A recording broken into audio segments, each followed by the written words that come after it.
Okay, this is the explosion that happened at the Georgia Port Authority downtown.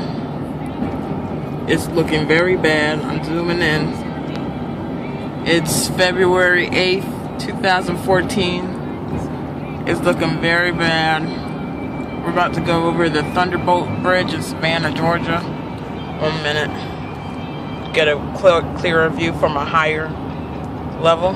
It's very, very bad. The sky compared over here is regular cloudy. And over here it's just simply black. It's very bad. We're getting on the bridge now.